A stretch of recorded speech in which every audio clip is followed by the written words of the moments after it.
Hello बच्चों, let's read the question. So the question says which of the following represents conjugate acid base pairs.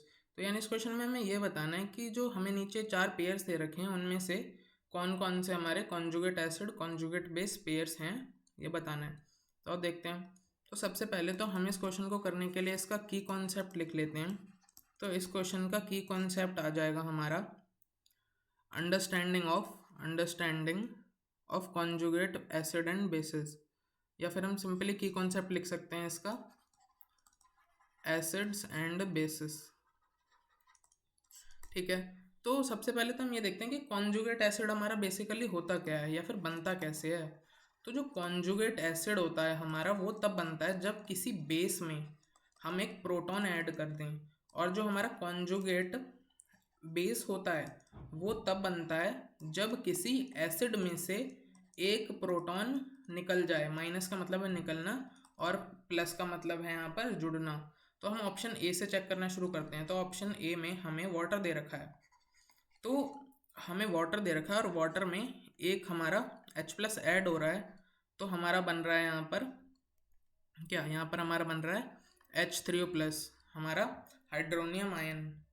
ठीक, तो यहाँ पर हमारा क्या हो रहा है, यहाँ पर हमारा हो रहा है कि हमारा ये कॉन्जुगेट बेस बन रहा है, कॉन्जुगेट एसिड बन रहा है। It is a conjugate acid. मैं कॉन्जुगेट एसिड को Ca लिख दूंगा यहाँ पर अगली बार से, ये Ca, और कॉन्जुगेट बेस हमारा Cb। ये हमारा Ca बन गया है, यानी वाटर यहाँ पर बेस की तरह एक्ट कर रहा था हमारा, यहाँ पर हमारा Ca बन गया है। तो यानी ऑप्शन ए हमारा करेक्ट ऑप्शन है। सिमिलरली ऑप्शन बी में हमारे पास OH नेगेटिव था, जिसके अंदर जो कि हमारा यहाँ पर OH नेगेटिव था और जिससे हमारा HNO3 बन रहा है, HNO3। तो यहाँ पर तो नाइट्रोजन भी आ गया। तो नाइट्रोजन का तो conjugate acid conjugate base pair से कोई लेना देना नहीं होता। कॉन्जुगेट एसिड कॉन्जुगेट बेस तो तब बनते हैं जब हाइड्रोजन या तो ऐड होता है या हाइड्रोजन निकलता है। पर यहाँ हाइड्रोजन की संख्या तो चेंज नहीं हो रही है, यहाँ पर तो नाइट्रोजन और ऑक्सीजन की संख्या चेंज हो रही है। तो ये तो ऑप्शन हमारा गलत हो जाएगा, ये तो कोई सेंस ही नहीं बनाता। ऑप्शन सी कह रहा है कि H2SO4 और हमारा SO4 2 नेगेटिव। तो H2SO4 जब हमारे पास है तो अगर हम इसमें से एक हाइड्रोजन निकाल दें, यानी -H+, यहाँ पे हमने ऐड किया तो यहाँ पे हम माइनस कर रहे हैं, तो हमारा बनना चाहिए HSO4 नेगेटिव। और उसमें जब हम एक और H+ माइनस करेंगे तब हमारा बनेगा SO4 2 नेगेटिव, यानी हमारा सल्फेट आयन। तो यहाँ तो हमें दे रखा है कि क्या ये हमारे जो H2SO4 है वो हमारे सल्फेट का कॉन्जुगेट एसिड है, तो नहीं। ये तो देखो, अगर हमें ऑप्शन में दे रखा होता कि H2SO4, HSO4 नेगेटिव, तो ये हमारा करेक्ट हो जाता, क्योंकि ये हमारे इसमें से एक हाइड्रोजन निकल रहा है, यानी ये हमारा कॉन्जुगेट बेस हो जाता, और ये हमारा साथ में ये हमारा बना हुआ, ये हमारा कॉन्जुगेट बेस हो जाता, ये हमारा कॉन्जुगेट बेस हो जाता, और ये हमारा एसिड हो जाता।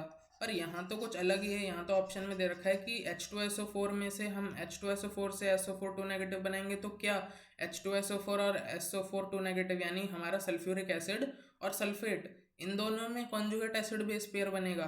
तो नहीं, ये भी गलत बात है हमारी।